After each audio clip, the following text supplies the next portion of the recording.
बिस्मिल्लाहिर्रहमानिर्रहीम अस्सलाम वालेकुम। हम आपको अपने यूट्यूब चैनल फोर्थ अंपायर में खुशामदीद कहते हैं। इससे पहले कि हम अपने मेहमान की तरफ बढ़ें, आपने अभी तक हमारे चैनल को अगर सब्सक्राइब नहीं किया तो इसको सब्सक्राइब करें, बेल आइकॉन का बटन दबाएं ताकि मजीद इस तरह की वीडियोस आप तक पहुंच सके। आज हमारे साथ हमारी बहुत ही स्पेशल गेस्ट हैं जिनका तल्लुक पाकिस्तान क्रिकेट टीम से है, जिन्होंने पाकिस्तान की क्रिकेट टीम की फतूहात में बहुत अहम किरदार अदा किया। जब पाकिस्तान की टीम एशियन चैंपियनशिप जीती तो उस वक्त वो पाकिस्तान की टीम का हिस्सा थे। इसके अलावा वो पाकिस्तान की तरफ से टी20 और वनडे मैचेस में भी हिस्सा ले, पाकिस्तान की तरफ से 21 टी20 और 19 वनडे मैचेस खेले। जी बिल्कुल, आप पहचान गए होंगे। हमारे साथ आज मौजूद है सानिया खान। हम हमसे जानने की कि पाकिस्तान की टीम तक उनका सफर कैसे रहा और उनको क्या क्या मुश्किलात आई अपने इस गोल को अचीव करने में। अस्सलाम वालेकुम सानिया, कैसी हैं आप? वालेकुम सलाम, I am good, thank you. आप कैसे हैं? जी अल्हम्दुलिल्लाह, अल्लाह का एहसान है। सानिया, आप आजकल कहाँ गायब हैं? आप कहीं नजर नहीं आ रही, आपकी क्या मसरूफियत क्या है? एक्चुअली ये था कि 2016 तक तो मैं पाकिस्तान टीम का स्क्वाड का हिस्सा रही और 2017-18 में थोड़ा सा ब्रेक लिया था क्योंकि काफ़ी कंटिन्यूसली आप जब क्रिकेट खेलते हो तो थोड़ी सी आपको फटीग हो जाती है। तो आपको फिर थोड़ा सा रेस्ट भी ज़रूरी होता है, कहते हैं ना कि वो रेस्ट होता है, रिकवरी फेस होता है। उसमें फिर मुझे ये लगा कि अब मैंने अल्हम्दुलिल्लाह पाकिस्तान के लिए बहुत सारी अचीवमेंट्स भी हासिल कर ली, वर्ल्ड रिकॉर्ड्स भी हासिल कर लिए, तो आप एक पीक को टच कर जाते हो। फिर वो टाइम आता है कि जब आप अपने गोल अचीव कर लेते हो और फिर आप टाइम लेके अपने आप को सोचते हो कि आपने नेक्स्ट अपने करियर को किस डायरेक्शंस के अंदर लेके जाना है। तो मैंने वो थोड़ा-सा ब्रेक लिया और उसके अंदर मैंने कुछ कोर्सेज़ स्टार्ट किए अपने साइकोलॉजी का कोर्सेज़ था, कोचिंग डिप्लोमास थे। इस तरह की क्वालिफ़िकेशंस के अंदर बिज़ी रही। फिर रिसेंटली 2019 के अंदर मैंने यूएसए में जॉब की थी women's as a senior development officer for girls and women's cricket. तो उसमें फिर मैंने अपना कोचिंग एक्सपीरियंस भी गेन किया और अल्हम्दुलिल्लाह पाकिस्तान की पहली फीमेल क्रिकेटर है जिसने बाहर अपने मुल्क से बाहर जाके भी जॉब की और अल्हम्दुलिल्लाह उसमें भी कामयाबियाँ हासिल की, मेजर अचीवमेंट्स करवाए, स्कूल के टूर्नामेंट्स करवाए, क्लब क्रिकेट स्टार्ट की जहाँ पे 3 सालों से बिल्कुल कोई क्रिकेट का स्ट्रक्चर नहीं था, वहाँ पे स्ट्रक्चर बनाना, डेवलपमेंट करना। फिर यही था कि मैं कुछ कोर्सेज़ की तरफ चली गई। मुझे ये था कि मैं अब नेक्स्ट फ़ील्ड कौन-सी अ, उसको जॉइन करूँ, लाइक जिस तरह पाकिस्तान के अंदर अंपायरिंग कोर्स होते हैं या मैच रेफ़री कोर्सेज़ होते हैं, कमेंट्री के कोर्सेज़ हैं, कोचिंग के कोर्सेज़ हैं, साइकोलॉजी, मेंटल टफ़नेस के कोर्सेज़ वग़ैरह होते हैं। तो ये फ़ील्ड भी हैं बेसिकली, अगर आप देखें ओवरऑल वर्ल्ड के अंदर ये बड़ी अच्छी किस्म की पोस्ट भी आती हैं इनकी। तो मुझे ये था कि जो चीज़ मैंने अचीव कर ली, जो गोल्स मैंने अचीव कर लिए, तो मैं कोई कौन से ऐसे करियर को अडॉप्ट करूँ कि जिससे हमारी जो यंग जनरेशन पीछे आ रही है, उनको उनके गोल्स अचीव करने के अंदर मैं अपना मतलब ये कि मेरी पोटेंशियल और मैं अपना 100% दे सकूँ। तो डिफरेंट चीज़ें ट्राई करती रही मैं उसके अंदर और आजकल अल्हम्दुलिल्लाह पाकिस्तान में अपना पहला यूट्यूब चैनल बनाया है मैंने एज़ अ क्रिकेटर जिसमें मैं एनालिसिस करती हूँ। और उसके अलावा ओके। अपनी वेबसाइट भी मैंने स्टार्ट की है, तो उस पे भी जितने भी टाइम मिलता है मुझे, तो जो भी सीरीज़ हो रही होती है, उस पे अपने एनालिसिस देती हूँ। सनिया खान ऑफ़िशियल आपको पता ही होगा यूट्यूब पे चैनल है एंड जी। www.saniakhanaofficial.com that's my website name. Okay. अच्छा, सनिया, मुझे ये बताइएगा कि किसी भी लड़की के लिए पाकिस्तान में, अगर हम पाकिस्तान की बात करें तो वहाँ पर गेम्स में आना इतना आसान नहीं होता, और फिर गेम्स में आना और उसके बाद किसी भी लेवल पर पाकिस्तान को रिप्रेजेंट करना हमारे मुआशरे में, क्योंकि इस चीज़ को अच्छा नहीं समझा जाता कि ख़वातीन जो हैं वो ग्राउंड में आएँ और वो एक तरह के मर्दों के मुकाबल जो है वो अपना काम करें। तो आपको किन मुश्किलात का सामना करना पड़ा जब आपने ये सोचा कि आपने प्रोफ़ेशनल लेवल पर पाकिस्तान को रिप्रेज़ेंट करना है? तो कहाँ से मुश्किलात का आगाज़ हुआ? क्या घर वाले आपके साथ थे या सबसे पहले घर वालों ने रोका आपको? हाय! ये सबसे पहले तो मैं आपको ये कहूँगी कि I belong from a Baloch family. तो ये जो जी, बलोच बिल्कुल। आपको पता है कि they are very famous for their traditional restrictions and cultural जो उनके होते हैं सारा कुछ। तो सबसे पहले तो यही था कि एक बलोच फैमिली की लड़की और वो ग्राउंड में जाए खेलना ऑफ कोर्स और उसका था कि घर के अंदर थोड़ा-सा पहले स्टार्टिंग में इश्यू था। और लेकिन ये था कि मैंने और मेरी फैमिली ने एक लिमिटेशंस एंड बाउंड्रीज सेट की। पहले तो वो इस चीज़ को मानते नहीं थे। मेरे अंदर वो जो शौक था ना वो इनबॉर्न था। मैं स्कूल के अंदर जब मैं जो भी गेम्स खेलती थी तो उसमें मैं हमेशा मेडल्स एंड पोज़ीशंस लेकर आती थी। लेकिन जो क्रिकेट के लिए शौक था ना, उसमें क्रेविंग बहुत होती थी। मतलब आपने खेल लिया, जीत लिया, फिर उसके बाद आपका दिल करता था कि नहीं और से और हो। तो वो जो शौक था ना उसकी क्रेविंग बहुत ज़्यादा थी। इसको जब मैं आगे की तरफ लेके चलने लगी तो मुझे पता चला कि पाकिस्तान के अंदर मतलब लड़कियों की कोई इस तरह की उस वक़्त पीसीबी के अंडर कोई टीम भी नहीं थी, ना उन्होंने जो जितना भी वुमेन्स का स्ट्रक्चर था अपने अंडर कंट्रोल नहीं लिया हुआ था। तो ये थोड़ा-सा इश्यू था कि 2003 की हम बात कर रहे हैं, मैं आपको 2003 में लेके जा रही हूँ कि जी, उस वक़्त क्या था। वहाँ पे एक लड़कों का क्लब सही। होता था और मेरे डैड के फ्रेंड थे, तो उन्होंने कहा कि यहाँ पे आके खेलें। तो वो भी एक मतलब ये कि बहुत मुश्किल फ़ेज़ था कि आप एक being a girl and Baloch girl, you have to go in the ground and you have to play with the boys and males और उसमें हज़ार किस्म के लोग होते हैं। लेकिन वो एक फैमिली की रिलेशंस थे, तो जिसकी वज़ह से मुझे थोड़ा-सा कम्फ़र्ट ज़ोन मिल गया कि भई मुझे प्रोटेक्शन रहेगी।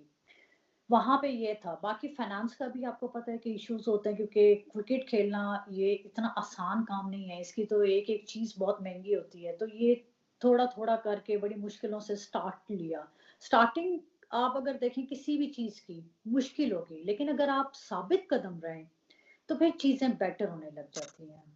और हमारी सोसाइटी में पहले एक्सेप्टेंस नहीं थी, लेकिन जिस तरह हम देख रहे हैं कि पूरी दुनिया ग्रो कर रही है, पूरी दुनिया में उसी तरह अल्हम्दुलिल्लाह हमारे पाकिस्तान के लोग भी बहुत अच्छे हैं, वो भी इस चीज़ को अंडरस्टैंड करते हैं और उस चीज़ को इनकरेज भी करते हैं।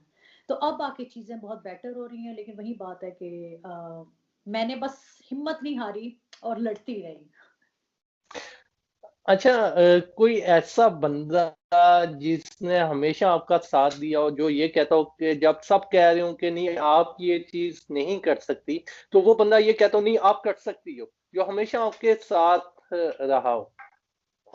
ये बड़ा अच्छा आपने सवाल किया, मैं आपको उसकी एग्ज़ाम्पल देती हूँ कि 2010 के अंदर मेरी इंजरी हो गई थी, जब हम Asian gold medallist Pakistan team पहली दफ़ा बनी थी और उसके बाद मुझे इंजरी हो गई, मेरा बाजू ये बिल्कुल ही इसकी मूवमेंट बिल्कुल ही एंड हो गई थी। तो सबने कहा कि ये इसका करियर एंड है, इसके बाद नहीं खेल सकती।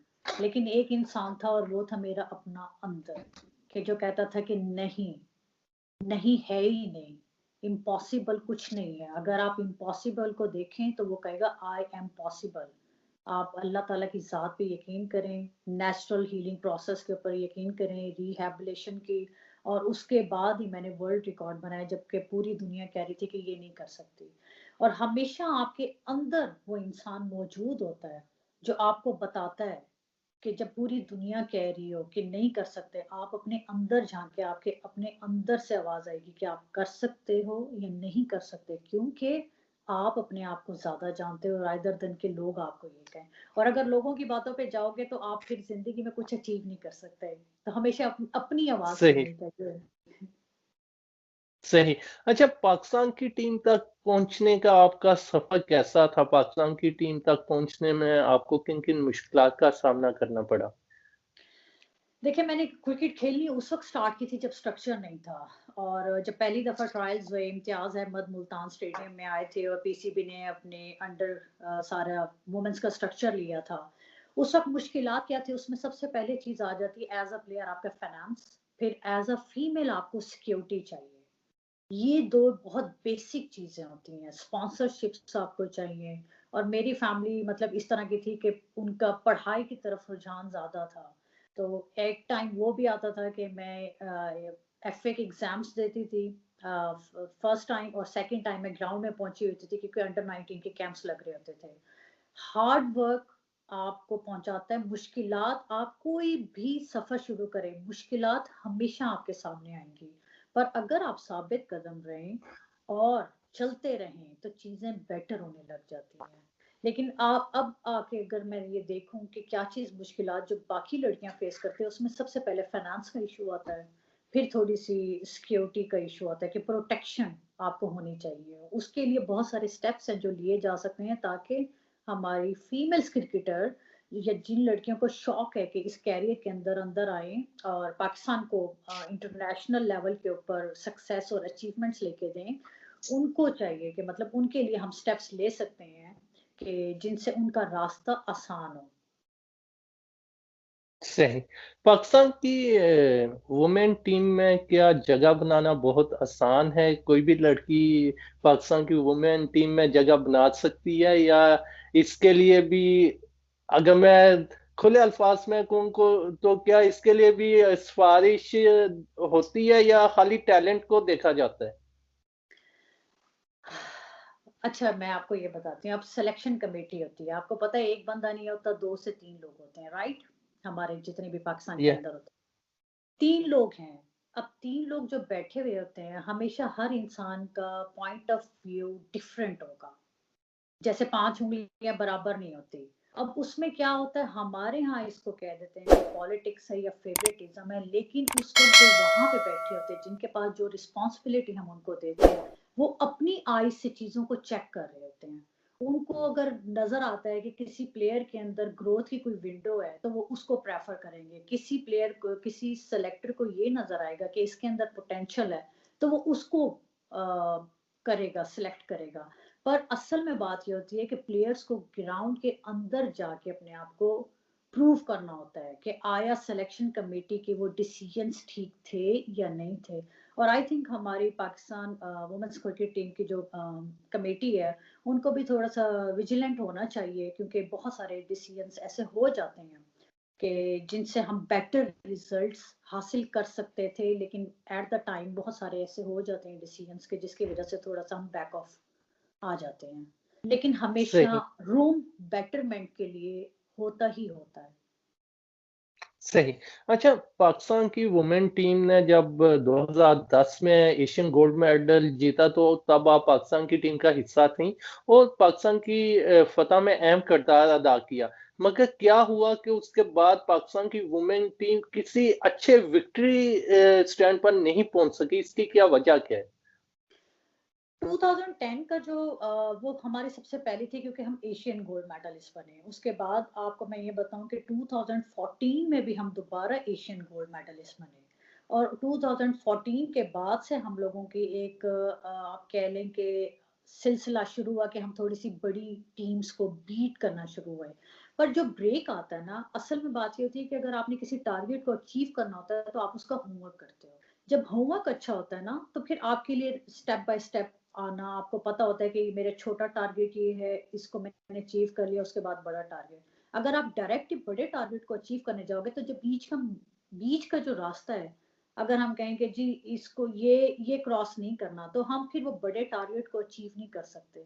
तो फिर बहुत सारे लोग आते हैं, बहुत सारी उनकी अपने थॉट्स होती हैं, आइडियाज़ होते हैं, जिनको वो कोशिश करते हैं इम्प्लीमेंट करने की। अब जिसकी प्लानिंग अच्छी होती है, जिसकी स्ट्रैटेजीज़ अच्छी होती हैं, फिर वो जब लोग इस तरह के पावर में आते हैं और इम्प्लीमेंट करते हैं, तो उन चीज़ों का इफ़ेक्ट फिर आपकी टीम की परफ़ॉर्मेंसेज़ और सक्सेस के ऊपर असरअंदाज़ होता है। तो बहुत सारी चीज़ें ऐसे होती रही, क्योंकि उस टाइम पे एक पहली कामयाबी मिली, वो भी बहुत थी। और जितना पाकिस्तान की गवर्नमेंट ने हम लोगों को सपोर्ट किया, लाइक ज़रदारी साहब हमारे जो एक्स प्रेसिडेंट थे, उन्होंने हमें बुलाया। शहबाज शरीफ थे, फिर गवर्नर सिंह थे। तो इन लोगों की तरफ से भी बहुत एप्रिसिएशन मिली, इन लोगों ने बुलाए भी सही, हाई टीज़ भी हुई और हम लोगों को प्राइज़ मनी भी दी। और आई थिंक वो पहली अमाउंट थी जो कि हमारे 7 साल के बाद हमारे बैंक अकाउंट के अंदर कोई बड़ा अमाउंट किया, और हमें पता चला कि जी वाक़ई सब्र का फल मीठा होता है। लेकिन यही बात है एट द एंड के डिफरेंट लोगों की डिफरेंट स्ट्रैटेजीज़ होती हैं, जो रिफ्लेक्ट करती हैं फिर रिजल्ट्स के ऊपर। सही। सही। अच्छा, अगर हम लोग अपने हमसाया मुल्क की बात करें, क्योंकि मैं ये चीज़ आपसे इसलिए पूछ रहा हूँ, क्योंकि आप भी अपना एक यूट्यूब चैनल चलाते हैं और वेबसाइट पे भी आपके एनालिसिस काफ़ी जो है जिसे कहते हैं जानदार होते हैं। तो अगर हम थैंक अपने हमसाया मुल्क की बात करें और पाकिस्तान की वुमेन क्रिकेट की बात करें, तो क्या बात है कि क्या वजह क्या है कि हमसाया मुल्क की टीम तो उस डे बाय डे जो है, वो आगे जा रही है, बट हम लोग एक जिसे कहते हैं ना फुल स्टॉप सा लगा हुआ है, कभी किसी एक आध बड़े मुल्क से मैच जीत लिया तो हम लोग उसी पर खुश हो जाते हैं। तो असल वजह क्या है अगर हम दोनों कंट्रीज को कंपेयर करें? आपकी जो हमारे जो आप हमसाए मुल्क की बात कर रहे हैं, आपको पता है कि वो टॉप 3 के अंदर रहती हैं। उनका स्ट्रक्चर कब से बना हुआ है क्रिकेट का, उसको तकरीबन 60 साल हो गए हैं कि उनकी टीम स्टार्ट्स हैं।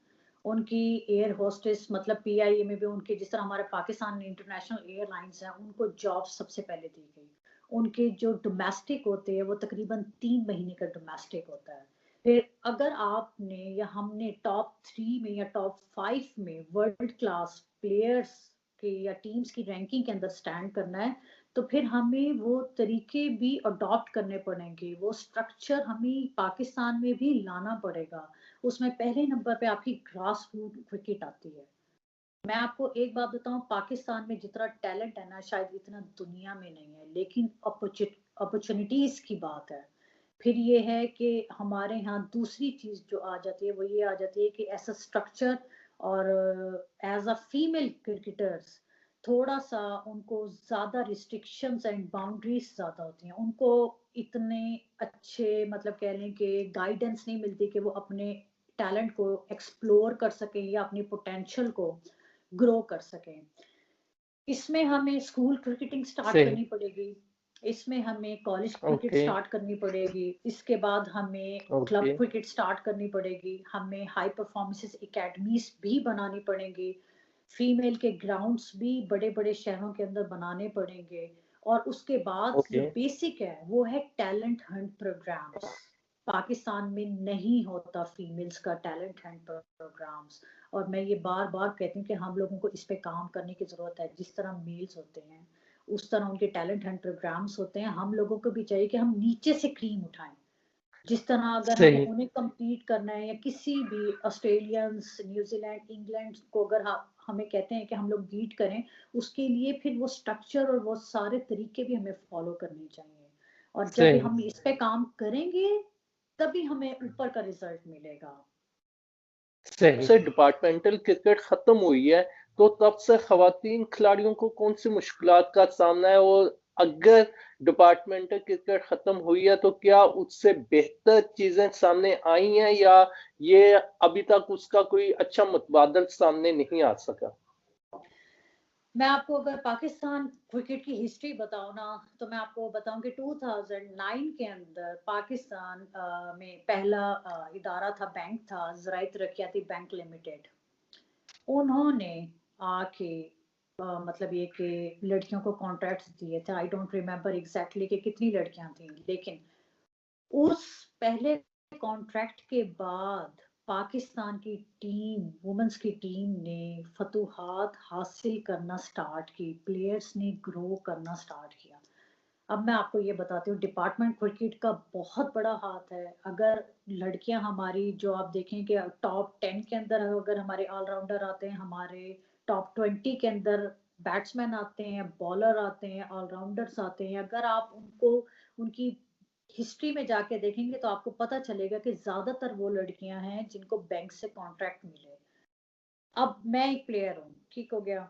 मैं आपको फॉर एग्जांपल बताती हूँ, मेरे पास बहुत पोटेंशियल है, मेरे पास बहुत टैलेंट है, लेकिन जब मेरे सही। पास जो जूते मुझे खरीदने चाहिए कि जिससे मैं बॉलिंग करा सकती हूँ, अगर मैं वो नहीं खरीद सकती तो मैं अपने पोटेंशियल को कैसे शो करूंगी। जब मुझे सही। मेरे पेट के अंदर खाना नहीं होगा तो मैं कैसे करूंगी। लाइक मैं आपको अपनी एग्जांपल देती हूँ कि हम 5 बहन भाई थे और सब बच्चों का मतलब एक मीडियम मीडियोकर फैमिली से ताल्लुक था। जी। अब सबकी आपको पता है कि अपनी-अपनी नीड्स होती हैं। हर इंसान सही। हर मेरे डैड ने सब चीज़ों को मैनेज करके चलना था। उसमें अगर मैं ये देखती कि यार मुझे सारी चीज़ें चाहिए या मुझे बैट चाहिए 10-12 हज़ार 15 हज़ार का बैट आता है। फिर आपके जो सही। ग्लव्स आते हैं 6-7 हज़ार के वो ग्लव्स आते हैं। बहुत सारी चीज़ें होती हैं। तो ये चीज़ें और ये चीज़ें टूटती भी रहती हैं साथ-साथ। फिर आपका आना है, आपका जाना है, फिर आप जो खेल रहे हो आपको अपनी डाइट का भी ख्याल रखना है। तो ये अच्छा खासा खर्चा हो जाता है। अगर मैं प्लेयर बन ही ना सकती अगर बैंक ज़राई तरक्याती बैंक लिमिटेड अगर कॉन्ट्रैक्ट ना देता तो मैं शायद इस लेवल पे पाकिस्तान के लिए इतना ना खेलती या अचीवमेंट्स हासिल ना कर सकती।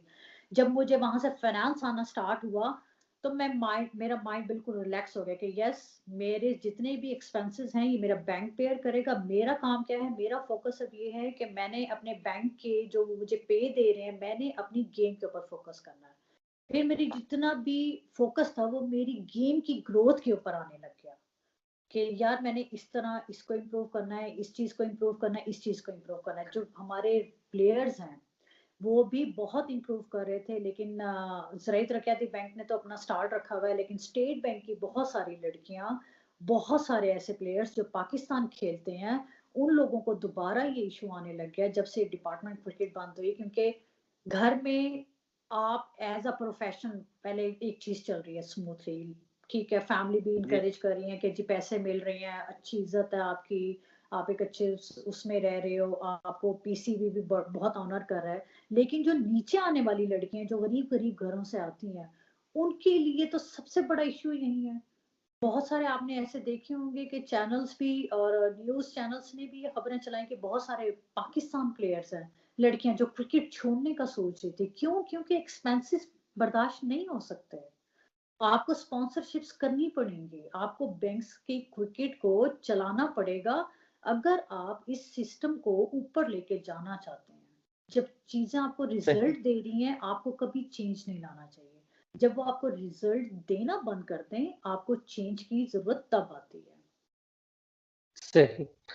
अच्छा, पाकिस्तान की वुमेन टीम के लिए मुल्की कोच यानी कि लोकल कोच जो है वो बेहतर रहता है या जो फॉरेनर कोच है वो बेहतर रहता है? आप मुझसे वो सवाल कर रहे हैं कि अगर उन्होंने मुझे कैंप में भी बुलाना हो ना तो वो कहे कि नहीं अभी इसको रेस्ट दे देते हैं। चलिए मैं आपको इसका जवाब देती हूँ। देखिए, कोचेज़ हर जगह बहुत हैं। अब मैं खुद भी अभी लेवल 2 कोचिंग कोर्स कर रही हूँ। पहले लेवल 1 जी। मैंने किया हुआ है और मैंने कोचिंग एक्सपीरियंस भी गेन किया हुआ है। मैं आपको बताती हूँ, जो मैं कोच होता है ना। एक्चुअली उसी उसी तरफ आने लगा था। चलें साथ में ये भी ऐड कर लेते हैं कि ख़वातीन जो खिलाड़ी हैं वो कोचिंग की तरफ इतना ज़्यादा क्यों नहीं आती? क्या उन्हें ये लगता है कि पाकिस्तान की टीम की कोचिंग के लिए या नीचे के लेवल पर कोचिंग के लिए उनका कुछ स्कोप नहीं है? ये भी पहले उस मैं आपका क्वेश्चन के पहले साथ सवाल का आप जवाब ऐड दे कर दूँ या दीजिए। उसको मैं स्किप कर दूँ? नहीं, नहीं, ये तो दोनों के आपको आंसर देने पड़ेंगे। अच्छा चलो। अच्छा जी, अब हम पहले बात कर रहे थे उसकी कि फॉरेनर कोच होना चाहिए या पाकिस्तानी कोच होना चाहिए। देखिए, जी। कोच बहुत है, हमारे पाकिस्तान के अंदर भी बहुत टैलेंटेड कोचेज़ हैं बड़े। बाहर के भी कोचेज़ अच्छे होते हैं। लेकिन उसके अंदर अब हम ये देखते हैं कि प्लस पॉइंट कितने आते हैं और कहाँ पे थोड़े से आप हमेशा जब भी कोई ऐसी चीज़ होती है तो आप उसको बैलेंस करके देखते हो कि प्लस पॉइंट कितने हैं और उसके नेगेटिव पॉइंट्स कितने हैं। प्लस पॉइंट में मेरे नज़दीक अगर आप पूछें ना कि कौन-सा कोच बेहतर है, तो वो कोच सबसे बेस्ट होता है जिसकी कोचिंग फिलॉसफी स्ट्रॉन्ग होती है। क्योंकि ओके। जो कोच होगा उसकी जो फिलॉसफी होगी ना वो टीम के अंदर रिजल्ट और इफेक्ट लेकर आती है मैचेस के। फिर सेकंड चीज ये आती है कि जो कोच काम कर रहा है अगर तो उससे रिजल्ट फ्रूटफुल मिल रहे हैं, अगर इंडिविजुअल हुँ, हुँ। प्लेयर्स भी अपना इम्प्रूव कर रहे हैं तो फिर तो आपको उसी को कैरी ऑन करना चाहिए। फिर जो नेगेटिव, जो थोड़ा-सा नेगेटिव भी नहीं कह सकते इसको, इसको मैं इस सेंस में लेती हूँ कि ग्रोथ या लड़कियों के लिए मतलब ये कि थोड़ा-सी डिफ़िकल्टी होती है, वो सिर्फ़ एक लैंग्वेज का बैरियर होता है। पर ओके। ये भी बहुत अच्छा है क्योंकि जब प्लेयर अपने आप को डेवलप कर रहे होते हैं, उस टाइम पे उनका जो माइंडसेट होता है, वो वैसे ही ग्रोथ माइंडसेट की तरफ होता है। और डिस्ट्रैक्शंस जब भी आती हैं तो प्लेयर्स को अडॉप्टेशन के फेज से गुजरना पड़ता है और जितनी जल्दी वो अडॉप्ट करती हैं वो उनके लिए ज्यादा बेहतर है। तो उसको मैं सही। नेगेटिव में भी नहीं लेके जाऊंगी, उसको पॉजिटिव। लेकिन जो मेन चीज है वो आपकी आती है कि आपकी कोचिंग जो भी है उसकी फिलॉसफी क्या है, क्योंकि उसने आके ओके। इफेक्ट करना है। और एज अ कोच भी मैं आपको थोड़ा सा बता देती हूँ कि एज अ कोच जब हम कोर्स में कर भी रही हूँ तो उसमें यही होता है कि प्लेयर बनाता अपने आप को खुद है, सिर्फ कोच को सवाल ठीक करने चाहिए कि वो प्लेयर अपने अंदर रिफ्लेक्ट कर सके कि कहाँ पे वो लैक चीजों के ऊपर उसको मतलब ये कि फायदा हो रहा है। कोचेस का काम सिर्फ गाइडलाइन सेट करना होता है या मैनेजमेंट के आगे अपनी टीम को प्रेजेंट कैसे करना है, ये उनके बेसिकली काम होते हैं। असल में जितना भी काम होता है वो प्लेयर अपने आप पे खुद कर रहा होता है, सिर्फ काम लेने के तरीका होता है जो एक कोच सेट करता है। एंड सही। सेकंड क्वेश्चन ये था कि पाकिस्तान में आप जो कह रहे थे कि कोचिंग का, तो मैं भी आपको अपनी सीवी भेज देती हूँ, आप फॉरवर्ड कर दें। तो कोचिंग में ये है कि अल्हम्दुलिल्लाह ये बहुत अच्छा हुआ है कि अब कमेंट्री के अंदर हमारी लड़कियां आने लगी हैं। हमारी एक्स जितनी भी पाकिस्तान प्लेयर्स थी, सना मीर है माशाल्लाह, जिस तरीके से वो कमेंट्री कर रही हैं, नंबर 1 प्लेयर भी रह चुकी हैं माशाल्लाह, पाकिस्तान के लिए बहुत अचीवमेंट्स भी हासिल की हैं, ऑनर की बात है।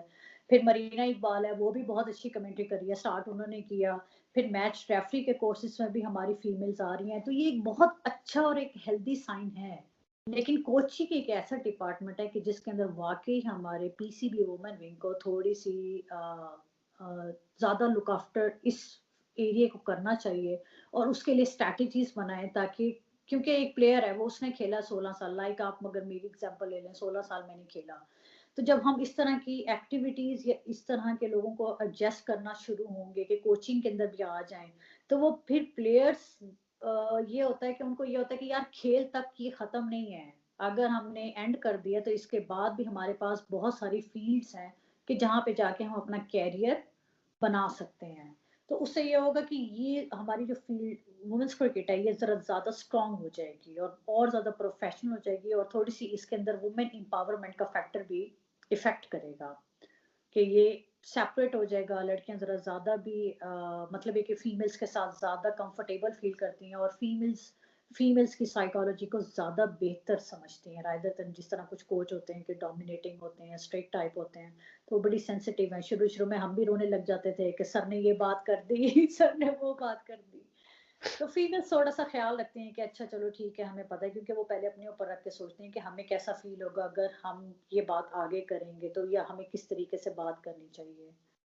तो उम्मीद है कि आने वाले जो टाइम है या अभी जो नया बनेगी इनकी नई सीयर की, तो उसके अंदर फीमेल्स के लिए भी जॉब्स रखें ताकि वो लड़कियां जो कोचिंग कोर्स में आना चाहती हैं या कोचिंग करना चाहती हैं, आप अंडर 19 की अपनी कर लें असिस्टेंट कोच, कोचेस, तो उन लोगों को भी आप मौका दें ताकि वो लोग भी आगे आएं और कमेंट्री एंड मैच रेफरी के साथ ये फील्ड्स भी ओपन हो ताकि सब अपना सही। पोटेंशियल शो कर सकें।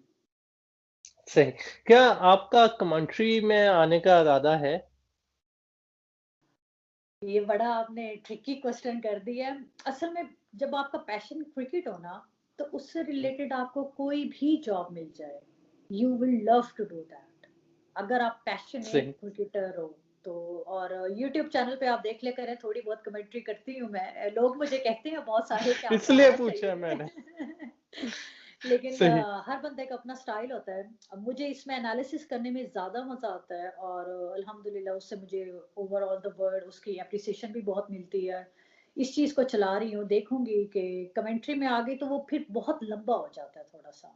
मतलब 6-6 घंटे, सही। 8-8 घंटे आपने कंटिन्यूअसली रहना है। तो मेरे जो साथ-साथ मेरी फर्दर स्टडीज़ हैं, मैंने उनको अभी लेके चलना है। जैसे ही वो एंड होंगी देन आई विल गो और ट्रायल्स दे दूँगी। देखते हैं कि पास होंगे या नहीं होते। सही। अच्छा, ये बताइएगा कि मेल क्रिकेट टीम के बारे में तो हम लोग सुनते रहते हैं कि उनमें ग्रुप बंदी है, उनमें सियासत है। तो क्या फीमेल क्रिकेट टीम में भी ऐसा होता है? क्या पाकिस्तान की फीमेल क्रिकेट टीम में भी ग्रुप बंदी है और सियासत है? आवाज़ आना बंद हो गई है। मज़ाक कर रही हूँ। अच्छा। अच्छा। ऐसे सवालों पे ना आवाज़ नहीं आती है। नहीं, ग्रुप बंदी नहीं होती बेसिकली। देखिए एक बंदा जो बाहर बैठा होता है ना, उसको एक चीज़ें वो एक डिफरेंट पर्सपेक्टिव से देख रहा होता है। जो टीम के अंदर होता है वो एक अलग चीज़ है। ये इस तरह है जैसे हम घर के बाहर बैठ के लोगों को देख रहे हैं और उसके बारे में एक ओपिनियन दे रहे हैं। लेकिन जो घर के अंदर हैं, उनको अपना ज़्यादा बेहतर पता होता है कि अंदर हालात क्या हैं और क्या नहीं है। ग्रुप बंदी की बात नहीं होती, बात ये होती है कि आप जब एक टीम के अंदर रह रहे होते हो तो आपकी मेंटल कंपैटिबिलिटी कुछ प्लेयर्स के साथ मैच कर जाती है।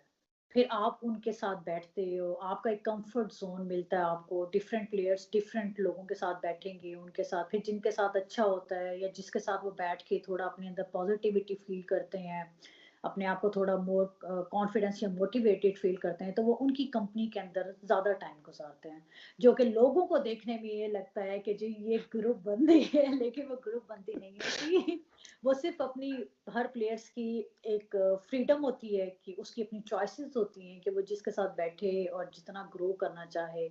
तो इस तरह की चीज़ें होती हैं, वो उसको अब ग्रुप बंदी लोग कह लें तो मतलब उसका कोई वो नहीं बनता, जवाब नहीं बनता उसको अगर उर्दू सही, में बयान किया जाए तो। सही। तो क्या जो पाकिस्तान की वुमेन टीम की सीनियर प्लेयर्स हैं, वो नई आने वाली जूनियर्स पे अपना थोड़ा दबदबा और रौब रखती हैं, थोड़ा दबदबा जमाने की कोशिश करती हैं? आपको लगता है कि लड़कियां दबदबे और रोब में आती हैं? नहीं, नहीं, ऐसी कोई बात नहीं होती। रोब लड़कियां नहीं सहती, ये तो आप किसी से भी शादीशुदा लोगों से भी पूछ लें तो वो ये कहते हैं कि घर के अंदर जो होती है ना, उनकी नहीं चलती है, उनकी मिसेस की चलती है। तो उसी तरह जब हमारी टीम है, उसमें ये होता है कि आप सीनियर हो तो आपकी एक रिस्पेक्ट का लेवल है। आप जूनियर हो तो आपकी रिस्पेक्ट का लेवल्स होते हैं। हर इंसान की अपनी बाउंड्रीज होती हैं, लिमिटेशंस होती हैं। आपने सिर्फ ये चेक करना होता है कि आप किस हद तक जा सकते हो और आप किस तरीके से अपने आप को एक अच्छे कंफर्ट तरीके से अपने आप को प्रेजेंट कर सकते हो। रोप नहीं होता, लेकिन अब मैं आपको बताऊं कि उसमें बल्कि हमारे यहाँ तो ये होता है कि हम लोग ये नहीं सोचते कि ये आउट कर गया तो ये मेरे से बुरा था, ये अच्छा था। असल में ये इंसान के अपने अंदर आ जाता है। लाइक आपने अपने आप को स्टेप बाय स्टेप कैसे ऊपर लेके जाना है। अगर आप दूसरों के साथ कंपटीशन करने लग जाओगे तो इसका मतलब है कि फिर आपकी अपनी कोई वर्थ नहीं है, आप बहुत पीछे रह गए। अगर आप अपने साथ कंपटीशन करते हो, फिर आप अपने आप को और इम्प्रूव और ग्रोथ के पीक लेवल तक लेके जाते हो। हर इंसान की एक रिस्पेक्ट का लेवल होता है और हर इंसान की एक अपनी एज अ प्लेयर आप की एक मेंटल फ्रीडम होती है। आपका आप जब अपनी गेम के ज़ोन में होते हो तो आपका जितना दिल करता है आप उतनी बात करते हो, बाकी आप अपनी ज़ोन के अंदर रहते हो क्योंकि आप वहाँ पे कंफर्टेबल फील कर रहे हो और आपको पता होता है कि आपने आगे क्या करने जाना है। और दबदबे में तो लड़कियाँ बिल्कुल भी नहीं आती। ये ये बात तो आप बिल्कुल छोड़ दें कि दबदबा या रौब के अंदर आती हैं। हाँ, मोटिवेट करते हैं और हमारे यहाँ बड़ा हेल्दी वुमेन्स के अंदर ये बहुत अच्छा एक है कि एनवायरनमेंट कि हेल्दी, क्योंकि वहाँ पे हम अपने लिए नहीं खेल रहे होते। आप जब हाई परफॉर्मेंस कैंप्स के अंदर जाते हो, वहाँ पे आपको ये होता है कि आपने अपनी कंट्री के लिए खेलना। तो आप सबसे बेस्ट से बेस्ट अपने आप को अपना प्रेज़ेंट करने की कोशिश करते हो कि मैं अपने आप को इम्प्रूव कैसे कर सकता हूँ, रादर देन कि उसने 3 आउट किए, तो मैंने 4 आउट करने हैं। नहीं, उसकी लेवल पे आके उस लेवल पे आके आपकी यही होती है कि आज मैंने 3 आउट किए, कल मैंने 4 आउट करने हैं, परसों मैंने 5 आउट करने हैं, आज मैंने 3 व्हाइट बॉल्स कराई, कल मैंने 2 करानी है। आप अपने साथ कॉम्पिटिशन में लग जाते हो। तो वो उससे ये होता है कि आपको सही। फ्रूटफुल रिजल्ट मिलते हैं, रादर देन कि उसने 50 की तो मैंने आज 100 करनी है। नहीं, अगर आप इस तरह के माइंडसेट में आ जाओगे तो फिर आपकी ग्रोथ रुक जाती है और आप अपने आप को डीवैल्यू करते हो। तो ये हम लोगों को सिखाया भी जाता है और जो लोग इस तरीके को फॉलो करते हैं, वो फिर अपने आप को अपग्रेड कर लेते हैं। सही। अब पाकिस्तानी टीम में कभी किसी लड़की का आपस में लड़ाई झगड़ा हुआ या नहीं? हाँ जी, एक दफ़ा लड़ाई-झगड़ा हुआ था, वो ये हुआ था कि एक कैच पकड़ने के लिए दोनों लड़कियाँ भागी थीं और वो हमारी स्टार्टिंग डेज़ थे और दोनों आपस में टकराई थी और नाक टूट गया था एक का और एक का जबड़ा हिल गया था। लड़ाई ये हुई थी ग्राउंड के अंदर। अच्छा, ऐसे कौन से स्टेप्स हैं जो पीसीबी को लेने चाहिए कि जिससे पाकिस्तान की क्रिकेट, जो वुमेन की क्रिकेट है, वो फर्दर आगे जाए? उसमें सबसे पहले हम लोगों ने पहले भी डिस्कस किए, जो मुझे लगता है मेरी नज़र में वो ये है कि जिस तरह स्कूल्स के सबसे पहले हमें ग्रास रूट लेवल पे हमने एक बड़ी बिल्डिंग बनानी है, ठीक हो गया। ओके। उसके लिए हमें अपनी बेस स्ट्रांग करनी पड़ेगी, क्योंकि जितनी हमारी बेस स्ट्रांग होगी उसके ऊपर हम लोड डालते जाएंगे, डालते जाएंगे, डालते जाएंगे। और बेस में आपकी आती है ग्रास रूट क्रिकेट। उसको इम्प्रूव करने की ज़रूरत है। स्कूल्स के अंदर आप टूर्नामेंट्स करवाएँ, क्रिकेट लेकर आएँ, उनका फिर एक आप टैलेंट हंट प्रोग्राम करवाएँ, उन लड़कियों को आप नीचे से ही ग्रो करना स्टार्ट करें। अगर हम एक लड़की को पिक करते हैं जो है 21 साल की, 22 साल की, ठीक है? उसको डेवलपमेंट हमें नहीं पता कि वो कितनी है, मतलब क्विक अडॉप्टेशन के फेज़ में जाती है या स्लो प्रोसेसिंग है, उसकी लर्निंग पावर कितनी है। अगर वो स्लो प्रोसेसिंग है तो 2-3 साल लेके उसको समझ आएगी, उसको आप गुज़ारते हो डिफरेंट फेसेस से तैयार करते हो इंटरनेशनल इवेंट्स के लिए। कहीं परफ़ॉर्म करता है सही। प्लेयर, कहीं परफ़ॉर्म नहीं करता, डिफरेंट पिचेज़ होती हैं, डिफरेंट एनवायरनमेंट होते हैं, डिफरेंट क्रिकेट सिचुएशंस होती हैं, उसमें कहीं प्लेयर परफ़ॉर्म करता है, कहीं नहीं करता। कभी वो बहुत डाउन हो जाता है, कभी वो बहुत अप हो जाता है। लेकिन जब आप नीचे से स्टार्ट करते हो, तो वो जब 21 साल का होता है, तो वो आपके पास एक प्रॉपर शेप के अंदर आ जाएगा कि हाँ जी, अब मैं तैयार हूँ। जिस तरह अभी अगर आपने रिसेंटली देखा हो, ये जो पीछे वर्ल्ड कप हुआ है टी20 का, उसमें शफाली वर्मा इंडियन प्लेयर है। ज़बरदस्त हुँ, प्लेयर, हुँ। बहुत कमाल की प्लेयर। उसको क्या किया कि बचपन से ही मतलब उसको क्रिकेट खेलने का शौक था और उसको अच्छी गाइडेंस, अच्छी कोचिंग मिलती है, तो उसने आके इंटरनेशनल लेवल पे उसने ये नहीं देखा कि ये ऑस्ट्रेलिया की बॉलर बॉल करा रही है, ये इंग्लैंड की बॉलर बॉल करा रही है या इसका पीछे क्या बैकग्राउंड है, क्योंकि वो इतना क्रिकेट खेल-खेल के मजबूत हुई हुई थी कि उसको फ़र्क ही नहीं पड़ता था। उसे ये पता था कि मेरी जॉब क्या है और मैंने कहाँ स्कोर करने हैं और मैं किस तरह अपने आप को या अपनी टीम के लिए परफॉर्मेंस दे सकती हूँ। हमारे यहाँ ये होता है कि सही। जब हम टूर्नामेंट से लड़कियां उठाते हैं, 10-15 दिन का हमारा कैंप लग जाता है, उसके बाद इंटरनेशनल इवेंट में चला जाता है, तो हमारी थोड़ी सी मेंटली अभी लड़कियां स्ट्रांग नहीं होती। मेंटली स्ट्रांग करने के लिए, टेक्निकली स्ट्रांग करने के लिए आपको नीचे से स्टार्ट लेना चाहिए। अंडर 21 के आप करवाएं, स्कूल प्रोग्राम्स के करवाएं, उनका एक महीने का कैंप लगवाएं, कॉलेजेस के करवाएं। कॉलेजेस की जो टूर्नामेंट्स होते हैं उसके अंदर से आप क्रीम निकालें, उसको 15 दिन ट्रेन करें, उसमें से लड़कियां उठाएं, फिर उसके बाद आप आ जाएं। क्लब क्रिकेट पाकिस्तान में बहुत जरूरी है। सिर्फ ग्रेनेड के अलावा आई डोंट थिंक सो कि पाकिस्तान में कोई और क्लब भी है जो कि लड़कियों को ट्रेन करता है, और उनकी भी माशाल्लाह बहुत सारी लड़कियां हैं जो पाकिस्तान को प्रेजेंट कर रही हैं। क्लब क्रिकेट होनी चाहिए, जैसे हमारी अलीम डार एकेडमी है। मेरा तो ये भी बहुत दिल है कि अलीम डार एकेडमी के अंदर ही अगर हम, मतलब वो एक रिनाउंड पर्सन है माशाल्लाह, पाकिस्तान के लिए ऑनर की बात है, उनकी एकेडमी के अंदर ही फीमेल्स अगर स्टार्ट हो जाए आना, क्योंकि आपने ये देखना है कि हमारा जो कल्चर है और जो सोसाइटी है उसके अंदर प्रोटेक्शन बहुत इंपॉर्टेंट है।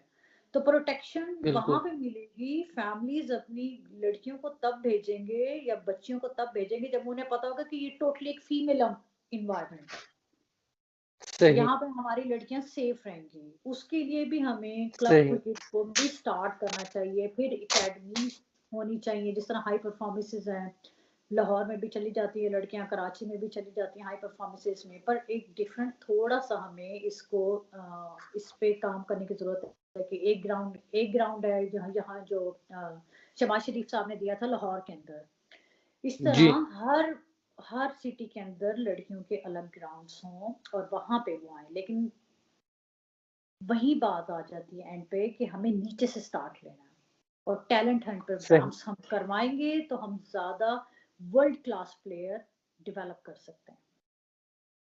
सही। अच्छा, आपकी लाइफ में कोई ऐसा इंटरेस्टिंग वाक़या हुआ हो जो आप हम लोगों से शेयर कर सकती हैं? जो किसी भी प्लेयर की लाइफ अगर आप पूछेंगे ना, उसकी पूरी लाइफ इंटरेस्टिंग होती है। आप एक वाकये की बात कर रहे हैं।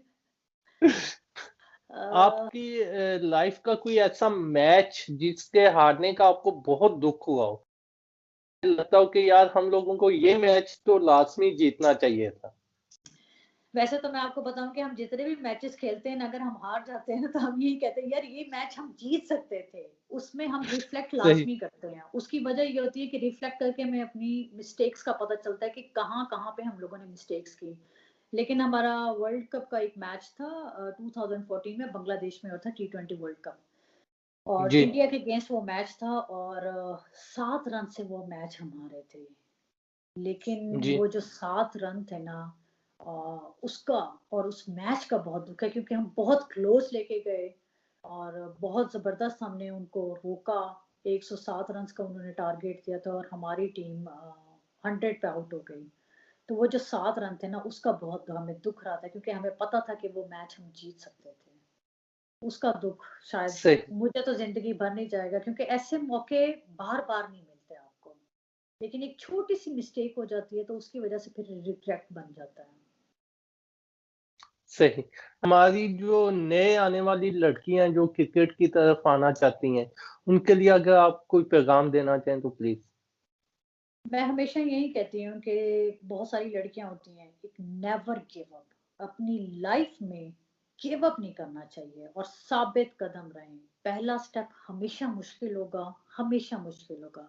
लेकिन अगर आप साबित कदमी से चलते रहेंगे, अपने अल्लाह की ज़ात पे यकीन और अपने ऊपर यकीन रख के चलेंगे, तो आप हमेशा कामयाब होंगे।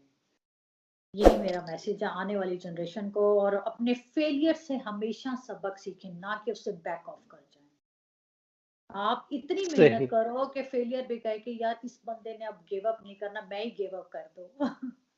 यही मैसेज है आप सही। सबके। आपके मुस्तकबिल के क्या प्लान्स हैं? क्या हम ये सनिया खान ने रिटायरमेंट ले लिया या सनिया खान स्टिल पाकिस्तान की टीम में कमबैक कर सकती हैं? मेरे ख़्याल में ये मैं आपको पीसीबी का नंबर देती हूँ, आप वहाँ पे फ़ोन कर लें और उनसे पूछ लें, वो ज़्यादा बेहतर है। नहीं, एक्चुअली ये है कि पाकिस्तान के लिए जितना मैंने लास्ट टूर्नामेंट खेला था 2018 में, उसमें मैं पीसीबी की तरफ से ही खेली ओके, थी। इवन दो कि मैं बैंक की प्लेयर हूँ और ज़रा-ज़रा कहती बैंक से भी बहुत सारे मैचेस खेले और जितने भी मैचेस खेले हैं अल्हम्दुलिल्लाह उसमें आउटस्टैंडिंग परफॉर्मेंस है मेरे मैच रिजल्ट्स 3 आउट हैं, 4 आउट हैं, जहाँ पे भी जो भी मैच खिलाया गया। रिटायरमेंट मैं इस वजह से नहीं ले रही क्योंकि मुझे लगता है कि अभी मैं खेल सकती हूँ। हर इंसान को अपना पता होता है, अपनी कैपेसिटी का भी पता होता है और अपनी सही कैपेबिलिटीज़ का भी पता होता है। मैं अभी खेलना चाहती हूँ ताकि मैं अपने बैंक के लिए जितना हो, मैं जहाँ तक मुझे लगेगा कि मैं खेल सकती हूँ, अपना बेस्ट दे सकती हूँ, मैं उस वक़्त तक खेलूँगी। फिर मैं कहती हूँ कि मैं एक ही दफ़ा रिटायरमेंट लूँगी कि मैं इंटरनेशनल और नेशनल डोमेस्टिक उन दोनों से मतलब है कि रिटायर होना चाहती हूँ। मैं ये नहीं चाहती कि मैं पाकिस्तान लेवल पे ले लूँ, तो फिर मैं बैंक के लेवल पे खेलती रहूँ, नहीं। और उसके साथ-साथ ये है कि मेरी फर्दर जो स्टडीज़ चल रही हैं, तो उससे मुझे ये होगा कि मुझे पता चल जाएगा कि मैंने किस फ़ील्ड के अंदर जाना है और मुझे पीसीबी कहाँ पे चांस देता है या कौन से मुझे चांसेस प्रोवाइड करता है, जहाँ पे मैं मुझे पता होगा कि मैंने 100% अब यही काम करना है, यही मेरा फ़ोकस है, तो फिर उस टाइम के अंदर मैं अपनी रिटायरमेंट अनाउंस कर दूँगी, जैसे ही मुझे कोई और अपॉर्च्युनिटीज़ अच्छी नज़र आएँगी तो। तो लेट्स होप सही। मैं यही कहना चाहूँगी एट द एंड कि thank you so much for providing me a chance to come here and share my thoughts with you and the rest of the people who have a passion for the cricket और आपकी तारीफ का भी बहुत शुक्रिया। अभी तो कोविड-19 की वजह से पिछले 3 हफ्तों में मैं फँसी हुई थी, तो इंशाल्लाह ताला अब आहिस्ता-आहिस्ता जैसे-जैसे रिकवरी आ रही है, तो इंशाल्लाह मेरे एनालिसिस में भी रिकवरी आना और शुरू हो जाएगी और स्टार्ट करूँगी मैं दोबारा। बाकी जहाँ तक आपने ये बात की है thank you so much I am looking forward कि PCB women wing Pakistan cricket board मुझे जहाँ पे भी जो भी अपॉर्चुनिटीज आ रही हैं उसमें चांस दें ताकि मैं भी अपने और पोटेंशियल को शो कर सकूं और पाकिस्तान के लिए कि जिस मुल्क के लिए इतना खेला और हमेशा उसकी जीत के लिए अपना किरदार अदा किया उम्मीद है कि इंशाल्लाह आने वाले टाइम के अंदर कोई ऐसी अपॉर्चुनिटीज़ क्रिएट हों कि जहाँ पे आके हम दोबारा से उस जो पीछे वाला एक्सपीरियंस है हमारा और जो एक्सपोज़र है, उसको बेहतरीन तरीके से आगे डिलीवर कर सकें। और बाकी सब लोग भी अपना बहुत ख़्याल रखें and thank you so much for watching all the interview and thank you. Thank you so much सनिया खान कि आपने इतना कीमती टाइम दिया और जिससे आप अपना यूट्यूब चैनल चला रही हैं और अपने सॉलिड किस्म के एनालिसिस दे रही हैं। हम लोग उम्मीद करते हैं कि आप कमेंट्री बॉक्स में भी आएंगी और कमेंट्री बॉक्स में भी इसी तरह के स्ट्रॉन्ग किस्म के एनालिसिस देंगी और उसके साथ साथ आप पाकिस्तान की टीम में भी कमबैक करेंगी। हमारी आपके लिए नेक तमन्नाएं हैं। इंशाल्लाह ताला अगर जिंदगी ने वफा की तो मैं आपको दोबारा ज़हमत दूंगा। तब तक अपना और अपने चाहने वालों का ख्याल रखिएगा। अल्लाह हाफिज। Thank you so much. अल्लाह हाफ़िज़।